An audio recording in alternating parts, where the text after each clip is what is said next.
वालेकुम रहमतुल्लाहि वबरकातुहू जी। दोस्तों तुहानू एक मसला बड़ा अहम दसदे पे हैं। भाई होरी बकरी लैते आए इन्हां दा नाम है वारिस खान बलोच साहब।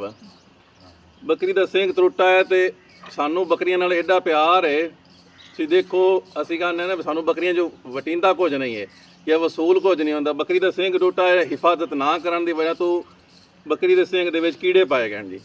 हुण अज कोई 7वें-8वें दिन बाद मेरे को लैते आन कि यार ये कीड़े नहीं मुकदे पे, हुण इस कीड़ियां दा इलाज दसो, सानू इलाज की करिए हुण इसदा। तो इस वास्ते मैं दोस्तों को मशवरा देना भी कोई जख्म वगैरह बकरी नूं बन जाए तो उस जख्म की एहतियात की करो, उनकी हिफाजत की करो। असी इस वास्ते जो बेहतरीन काम है ना जी, लोग कीड़े पा जाए ना तो लोग शुद्ध रुल जाते हैं, कीड़े मरते नहीं हैं। जानवर की इतनी हिफाजत नहीं हो सकती। बेहतरीन हाल है एवरमैक्टिन इंजैक्शन जो आप चिचड़ा वास्ते लेने हैं।